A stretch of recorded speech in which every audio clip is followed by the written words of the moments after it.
देखिए, आज से हम शुरू कर रहे हैं आपकी इतिहास की क्लास, हिस्ट्री की क्लास, जो कि सभी प्रतियोगिता एग्जाम के लिए होने वाली है।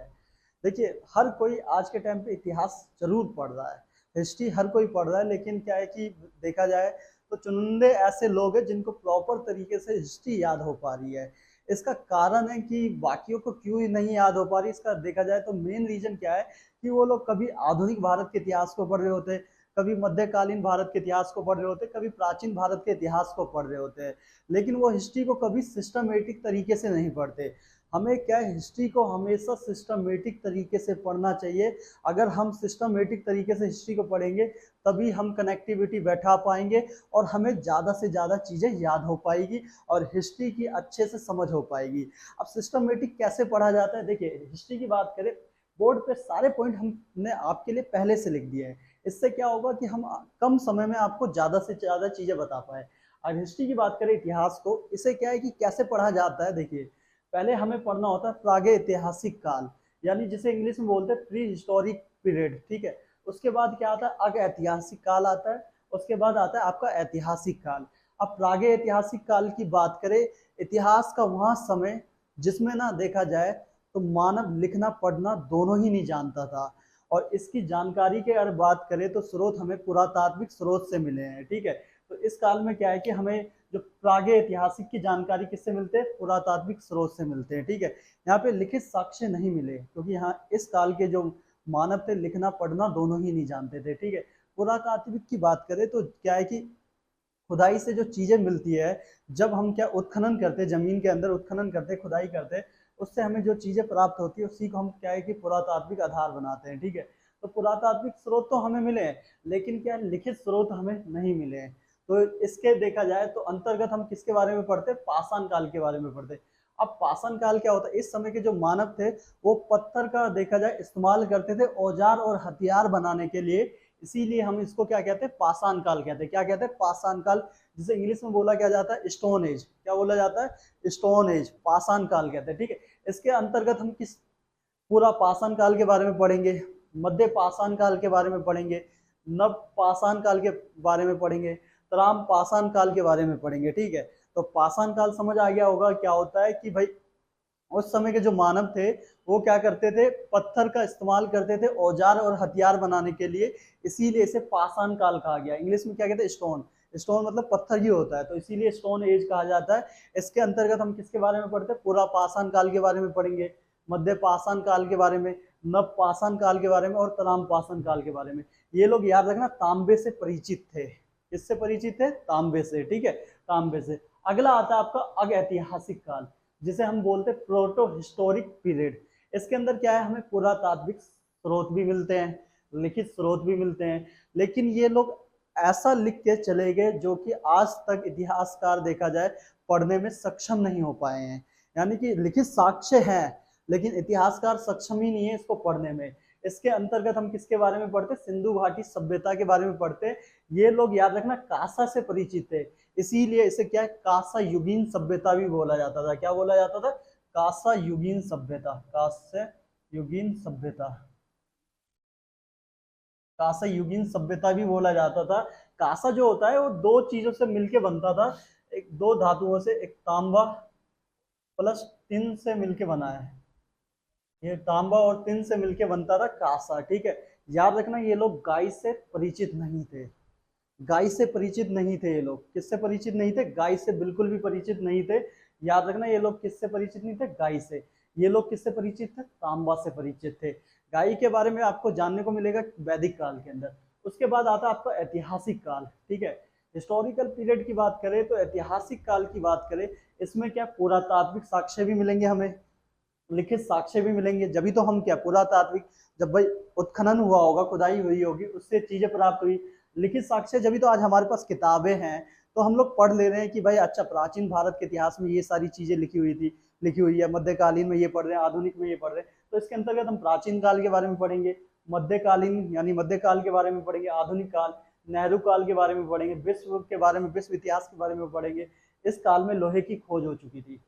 किसकी खोज हो चुकी थी, लोहे। और इस काल के लोग लोहे से परिचित है, ठीक है।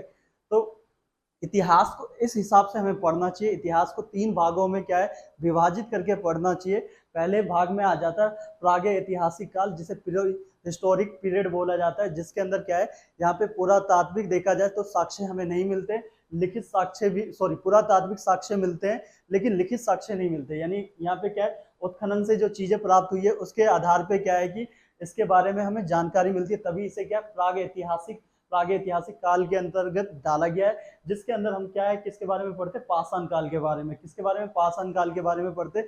इतिहास का देखा, प्रागैतिहासिक काल का मतलब क्या होता है, इतिहास का वहां समय जिसमें मानव देखा जाए लिखना पढ़ना दोनों नहीं जानता था।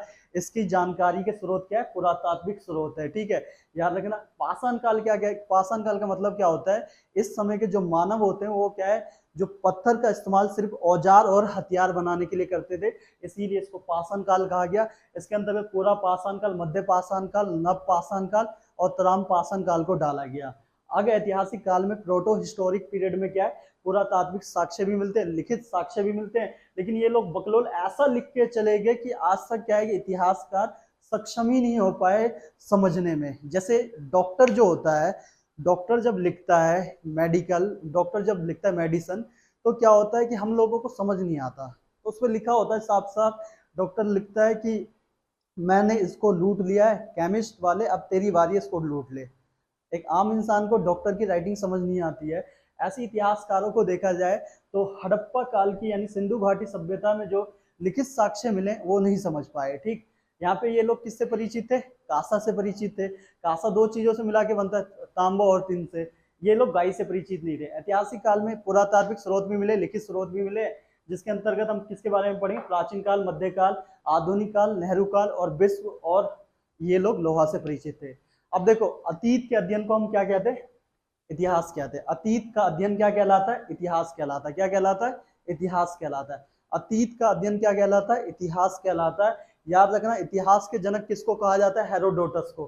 किसको कहा जाता है, हेरोडोटस को। किसको, हेरोडोटस को। याद रखना, दो बार बोलोगे तो याद हो जाएगा। अतीत का अध्ययन इतिहास कहलाता है। इतिहास के जनक किसको कहा गया, हेरोडोटस को कहा जाता है। मानव जाति का पालना किसको कहा जाता है, अफ्रीका महादेश को कहा जाता है। मानव जाति का पालना किसको कहा जाता है, अफ्रीका महादेश को कहा जाता है। यानी कि मानव की उत्पत्ति आज से 1,60,000 साल पहले कहाँ पे हुई थी, अफ्रीका महाद्वीप में हुई थी। कहाँ पे, अफ्रीका महाद्वीप में। तो याद रखना, अतीत का अध्ययन इतिहास कहलाता है। इतिहास के जनक किसको कहते हैं, हेरोडोटस को कहते हैं। मानव जाति का पालना किसको कहा जाता है, अफ्रीका महादेश को कहा जाता है। जबकि सभ्यता का पालना किसको कहा जाता है, एशिया महादेश को कहा जाता है। ठीक है, एशिया महाद्वीप को कहते हैं। और देखा जाए तो सभ्य मानव की जीवन की शुरुआत कहाँ पे हुई थी, पाकिस्तान के मेहरगढ़ में। कहाँ पे हुई थी, पाकिस्तान के मेहरगढ़ में, मेहरगढ़ में। और वही पाकिस्तान आज पूरे तरीके से क्या हो चुका है, बर्बाद हो चुका है। क्या हो चुका है, पूरे तरीके से बर्बाद हो चुका है। सभ्य देखा जाए तो मानव जीवन की शुरुआत मेहरगढ़ से हुई थी, सभ्य मानव जीवन की। और देखा जाए तो पाकिस्तान पूरे तरीके से क्या हो चुका है, बर्बाद हो चुका है। ठीक है, अब देखो, प्राग ऐतिहासिक काल के अंदर आपको बताया हमने, याद रखना, अतीत का अध्ययन क्या कहलाता है, इतिहास कहलाता है। इतिहास के जनक हेरोडोटस को माना जाता है। मानव जाति का पालना किसको कहा जाता है, अफ्रीका महादेश को कहा जाता है। 1,60,000 साल पहले मानव की उत्पत्ति हुई थी। जबकि सभ्यता का पालना किसको कहा जाता है, एशिया महादेश को कहा जाता है। और देखा जाए सभ्य जीवन की शुरुआत हमें कहाँ पे देखने को मिलती है, मेहरगढ़ पाकिस्तान के अंदर देखने को मिलती है, जो कि आज पाकिस्तान पूरे तरीके से क्या है, बर्बाद हो चुका है। ठीक है, अगर देखा जाए तो मुस्लिम कौम जो है वो किसकी वजह से बदनाम हुई है, पाकिस्तान के कारण बदनाम हुई है। अगर जो मुस्लिम कौम के अंदर देखा जाए आतंकवादी का धब्बा लगा है, वो किसके कारण लगा है, पाकिस्तानियों के कारण ही तो लगा है। 57 देश आते हैं, क्या है कि इस्लामिक देश है दुनिया के अंदर। कहीं ना कहीं देखा जाए तो कहीं ना कहीं उन लोगों को बदनाम करने का काम किसने किया है, पाकिस्तान के लोगों ने। क्योंकि पाकिस्तान को क्या है कि आतंकवाद का जन्नत कहा जाता है। और एक वक्त ऐसा आएगा कि 57 देश देखा जाए तो पाकिस्तान को कहीं ना कहीं मारेंगे। जितने भी दुनिया में देखा जाए मुस्लिम हैं, वो किस कारण बदनाम है, पाकिस्तानियों के कारण ही बदनाम है। ठीक है, उन्हें देखा जाए तो बदनाम करने का काम ही देखा जाए तो पाकिस्तानियों ने किया है। नहीं तो उनसे देखा जाए अच्छे इंसान कोई नहीं होते, वो लोग बहुत अच्छे इंसानों में उन्हें गिना जाता है। लेकिन कहीं ना कहीं देखा जाए तो पूरे तरीके से बदनाम करने का काम किसने किया, पाकिस्तान ने किया कहीं ना कहीं। ठीक है, अब बात करें प्रागैतिहासिक काल की बात करें, इतिहास का वहां समय जिसमें मानव लिखना पढ़ना नहीं जानता था, इसकी जानकारी केवल हमें क्या है, पुरातात्विक साक्ष्य से मिलती है। इसके अंतर्गत हम किसको रखते हैं, पाषाण काल को रखते हैं। ठीक है, पाषाण काल क्या होता है, वहां समय जब मानव पत्थर के औजार एवं हथियार का उपयोग करता था और पाषाण काल कहलाता था। यानी कि मानव उस समय क्या है, पत्थर का इस्तेमाल करके औजार और हथियार दोनों बनाता था। इसी को हम पाषाण काल कहते हैं। अभी आपको शुरुआत में बता दिया। ठीक है, तो याद रखना, अतीत का अध्ययन इतिहास कहलाता है। इतिहास के जनक हेरोडोटस को माना गया। मानव जाति का पालना अफ्रीका को और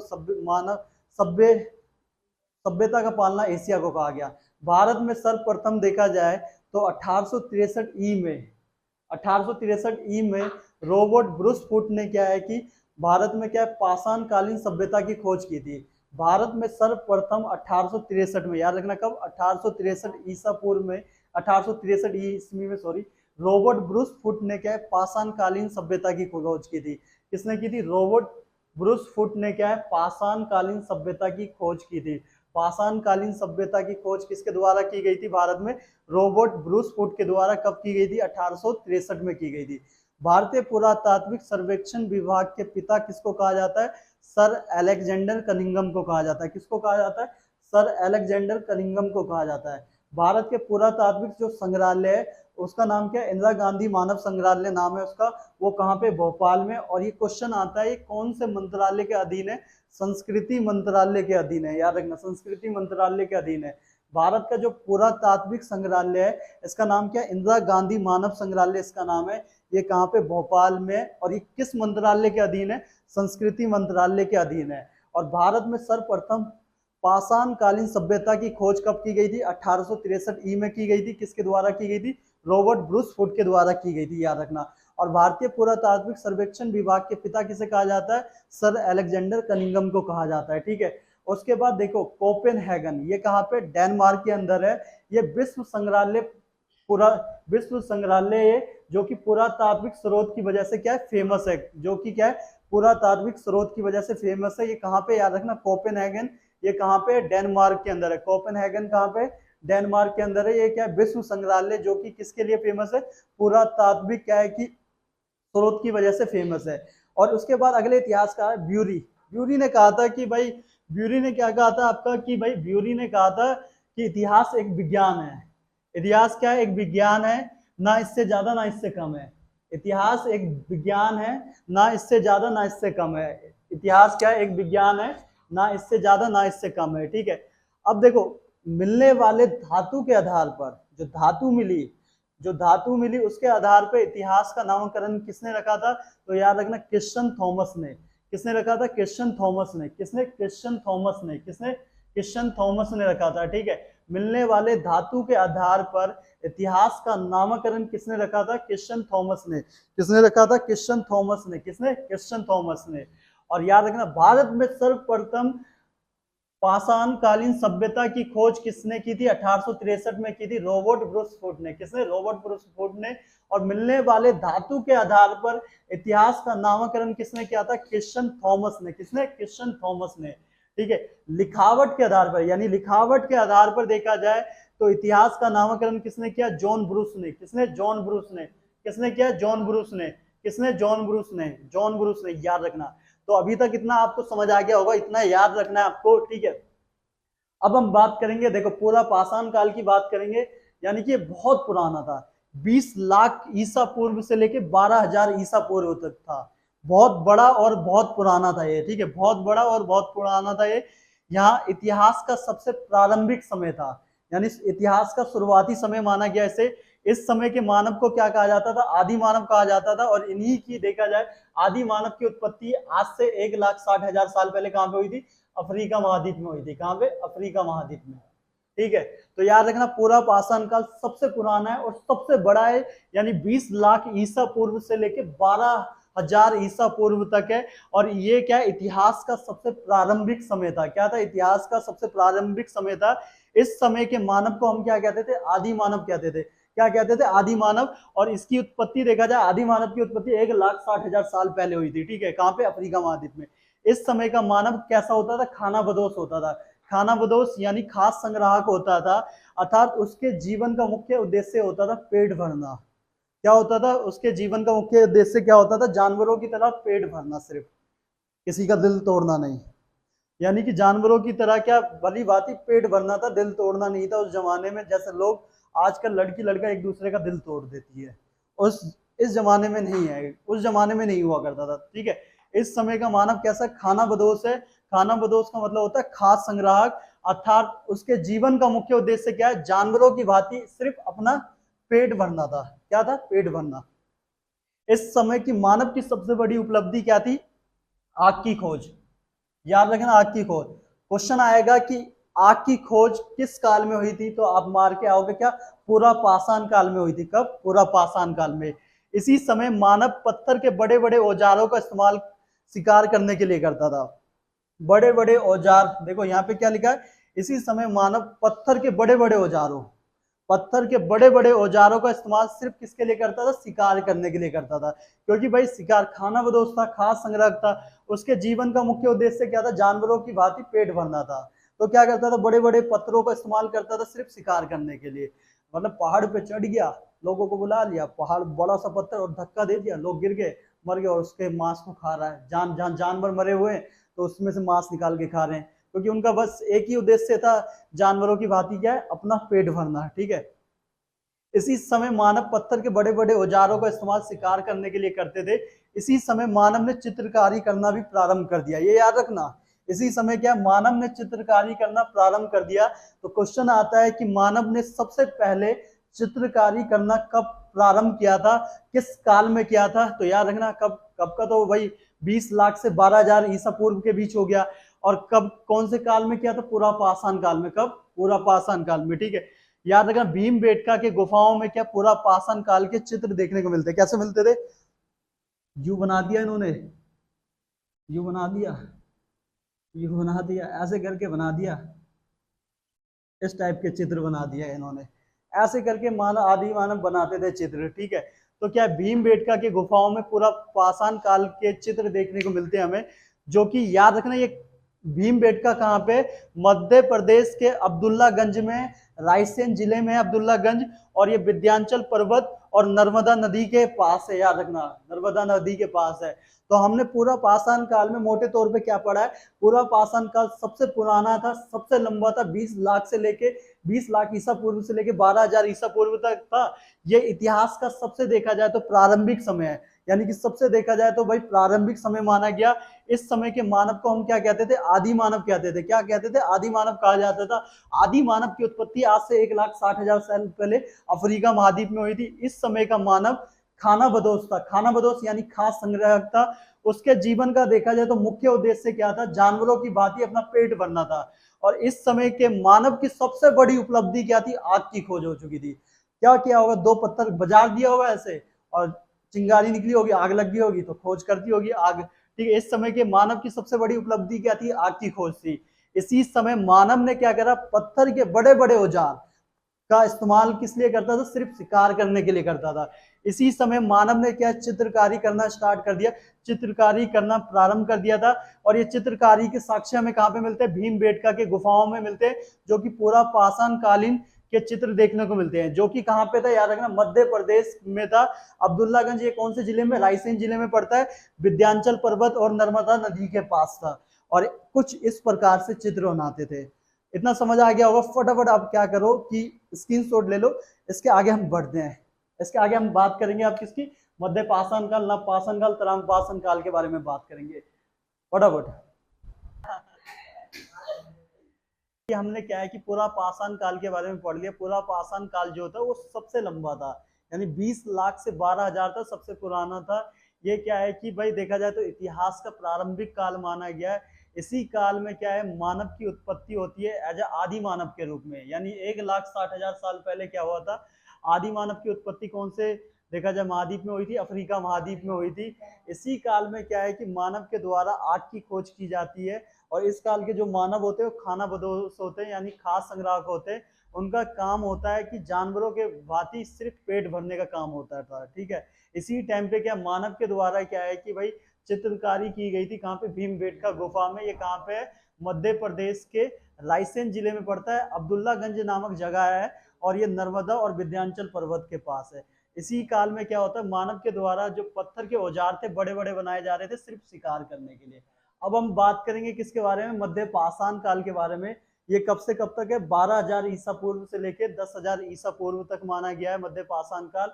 इस काल के बारे में सर्वप्रथम जानकारी किसके द्वारा दी गई थी, कार्ल लायल के द्वारा दी गई थी। किसके द्वारा दी गई थी, कार्ल लायल के द्वारा दी गई थी। किसके द्वारा दी गई थी, कार्ल लायल के द्वारा दी गई थी। कब दी गई थी, 1867 में। और भारत में क्या है, पाषाण कालीन सभ्यता की खोज किसके द्वारा की गई थी, जॉन ब्रूस फुट के द्वारा 1863 ई में की गई थी। तो याद रखना, मध्य पाषाण काल की शुरुआत 12,000 से लेकर 10,000 ईसा पूर्व मानी जाती है। इस काल के बारे में सर्वप्रथम जानकारी कार्ल लायल के द्वारा कब दी गई थी, 1867 ई में दी गई थी। यह पूरा पाषाण काल के बाद का काल है, यानी भाई पूरा पाषाण आया, फिर उसके बाद कौन सा काल आएगा, मध्य पाषाण काल आया। ठीक है, इस समय मानव के द्वारा बनाए गए हथियार छोटे आकार के थे। जो मानव हथियार बनाता था वो छोटे आकार के थे, इसीलिए इन्हें क्या कहा जाता था, माइक्रोलीथ कहते थे। क्या कहते थे, माइक्रोलीथ। मानव के द्वारा बनाए गए हथियार छोटे आकार के थे, इसीलिए इन्हें क्या, माइक्रोलीथ कहा जाता था। क्या कहा जाता था, माइक्रोलीथ कहा जाता था। इस समय का मानव का सबसे प्रमुख कार्य किस चीज का हुआ करता था, अंत्योषित का। अंत्योषित का मतलब होता है अंतिम संस्कार का कार्यक्रम, अंतिम संस्कार का कार्यक्रम। ठीक है, इस समय का मानव का सबसे प्रमुख कार्य क्या था, अंत्योषित।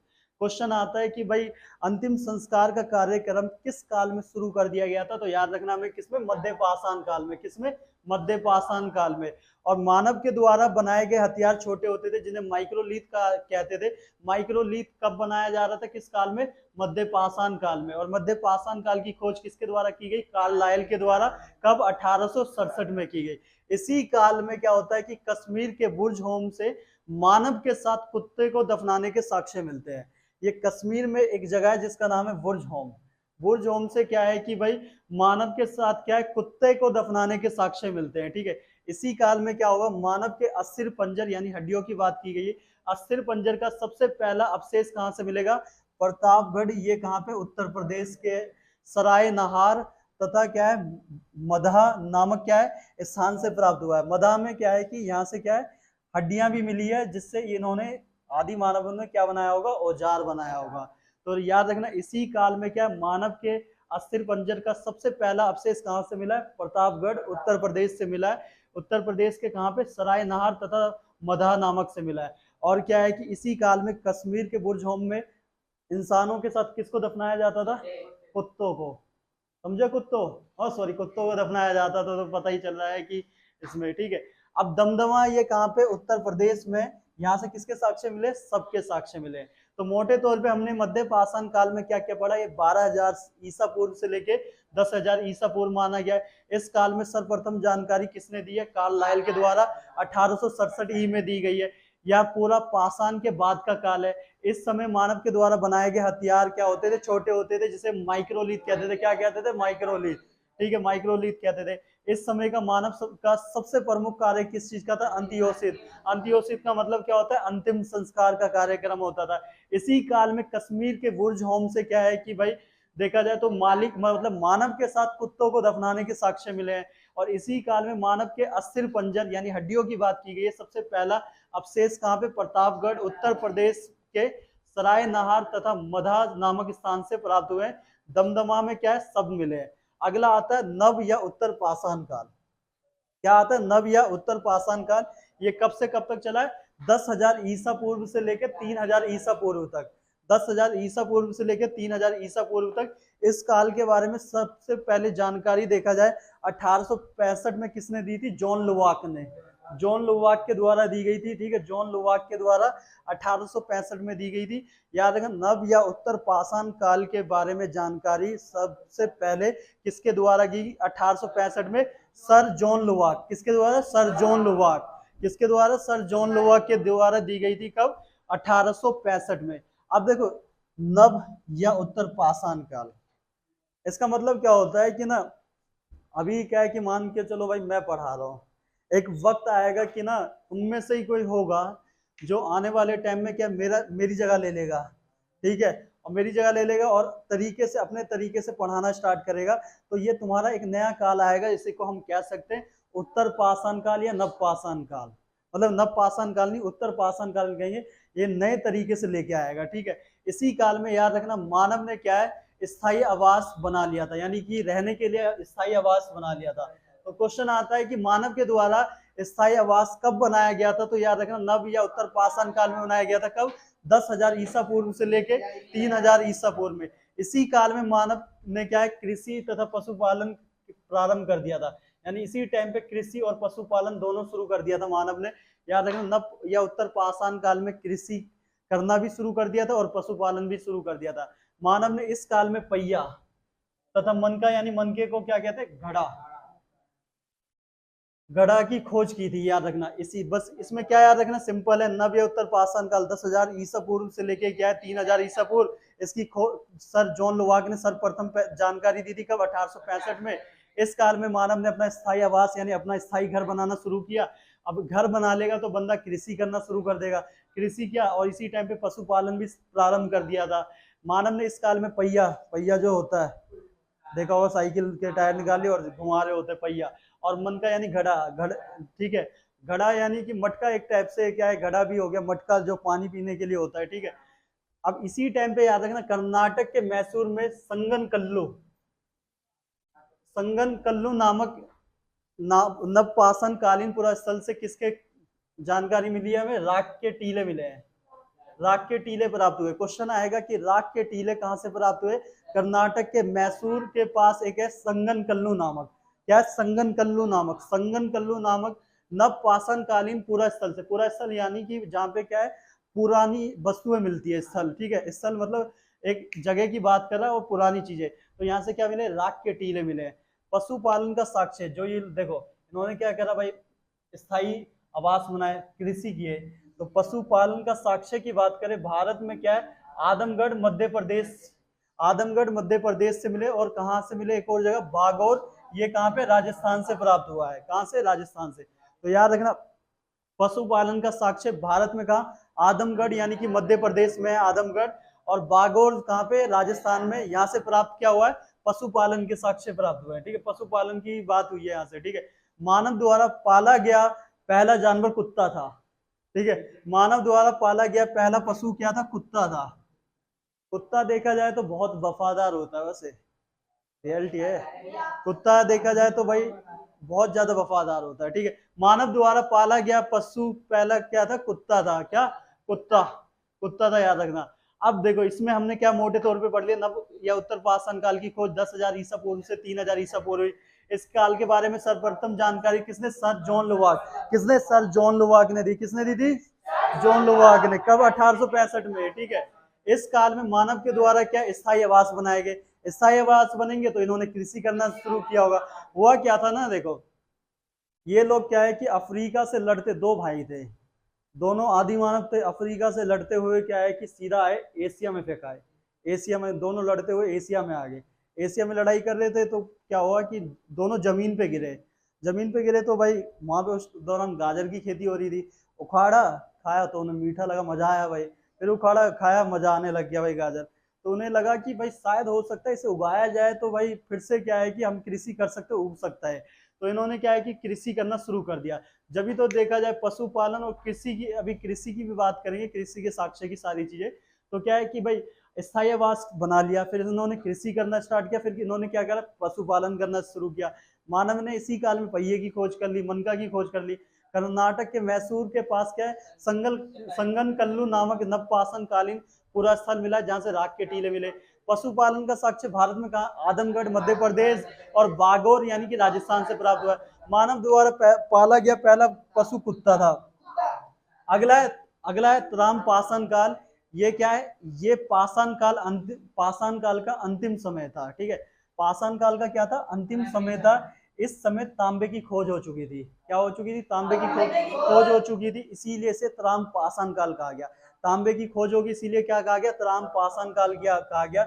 जिस कारण यहाँ पे क्या उद्योगीकरण की शुरुआत हो चुकी थी।